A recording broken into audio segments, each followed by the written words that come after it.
Assalamualaikum warahmatullahi wabarakatuh.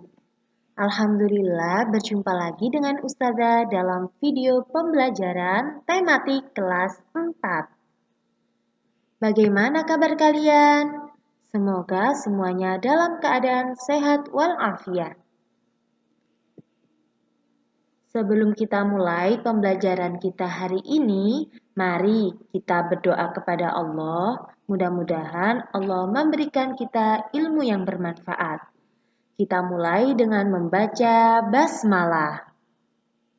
Bismillahirrahmanirrahim. Selanjutnya, mari siapkan terlebih dahulu buku tematik tema 4F, buku tulis, dan alat tulis lainnya. Gunakan untuk mencatat informasi penting yang ada pada video ini. Karena hari ini kita akan mempelajari tentang puisi.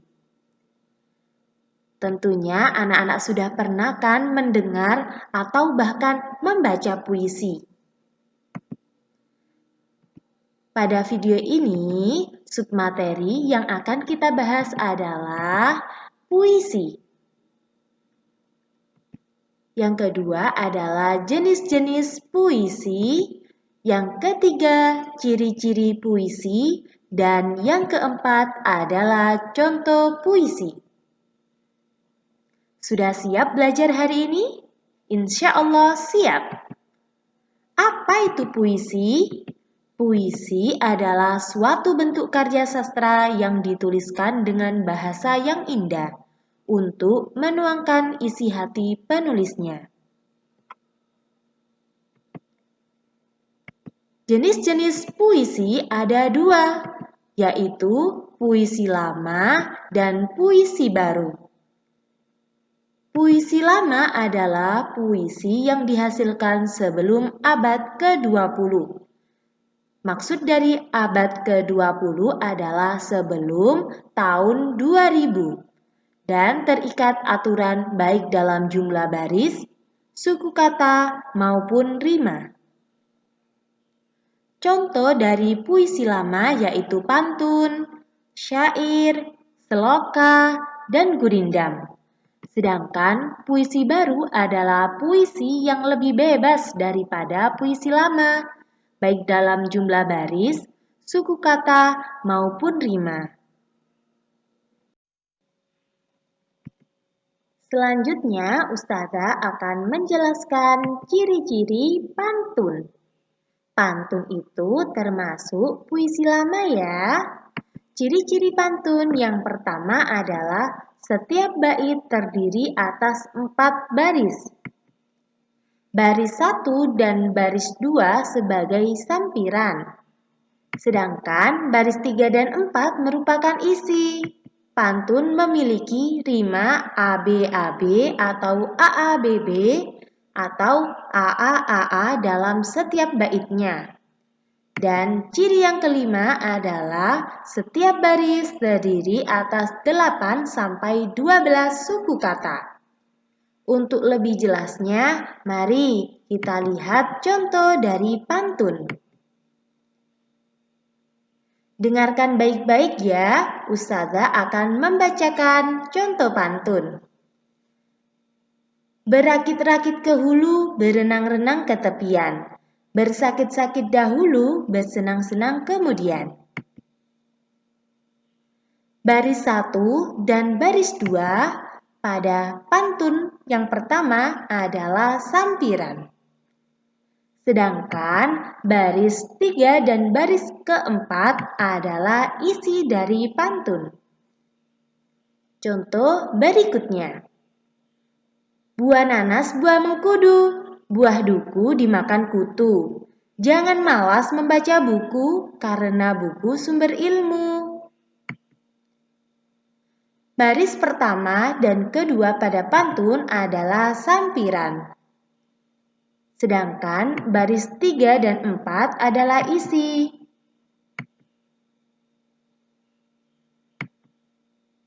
Coba perhatikan bunyi vokal akhir pada baris pertama, yaitu huruf U. Pada baris kedua, bunyi vokal akhirnya adalah N. Pada baris ketiga, bunyi vokal akhir adalah U. Dan pada baris keempat, bunyi vokal akhir yaitu N. Maka, contoh pantun pertama ini memiliki pola rima AB-AB. Sudah paham? Coba kita lihat contoh pantun yang kedua. Apa ya pola rima pada pantun yang kedua? Kita lihat pada baris yang pertama, bunyi vokalnya yaitu huruf U. Pada baris kedua, bunyi vokal akhirnya yaitu huruf U. Pada baris ketiga, bunyi vokal akhirnya yaitu U. Dan baris keempat, bunyi vokal akhirnya adalah U. Maka pada contoh pantun yang kedua ini memiliki pola rima A-A-A-A. Sudah paham? Berikutnya Ustazah akan membacakan contoh puisi baru yang berjudul Cita-Citaku. Dengarkan dengan baik ya. Suatu hari nanti, aku ingin menjadi dokter hewan. Kan kubuktikan diri merawat segala rupa hewan. Aku akan belajar dengan sungguh-sungguh, tak kenal lelah mencari ilmu. Semangat kan ku jaga dengan teguh, hingga tercapai cita-citaku. Di dalam sebuah puisi terdapat baris dan bait. Coba perhatikan contoh puisi tersebut. Ini adalah baris pertama puisi. Ini baris kedua, ini adalah baris ketiga, dan ini adalah baris keempat. Nah, keempat baris ini terpisah dengan baris berikutnya. Maka keempat baris ini disebut dengan bait puisi. Ini adalah baris kelima. Ini baris keenam, baris ketujuh, dan baris ke-8 pada puisi. Karena terpisah dengan atasnya, maka dari baris kelima sampai baris ke-8 ini menjadi bait puisi. Jadi, ada berapa bait puisi pada puisi Cita-Citaku? Ya, benar. Ada 2 bait puisi pada puisi Cita-Citaku. Puisi baru tidak terikat oleh pola rima. Namun, kita boleh membuat puisi dengan memberikan pola rima atau tidak memberikan pola rima. Pada contoh puisi yang berjudul Cita-Citaku ini terdapat pola rima. Pola rima apa ya yang digunakan? Mari kita lihat. Pada baris pertama, bunyi vokal akhirnya adalah I. Pada baris kedua, bunyi vokal akhirnya adalah N. Pada baris ketiga, bunyi vokal akhirnya adalah I. Dan pada baris keempat, bunyi vokal akhirnya adalah N.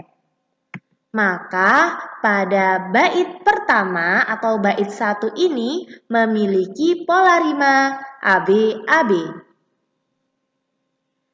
Baris kelima, bunyi vokal akhirnya adalah H.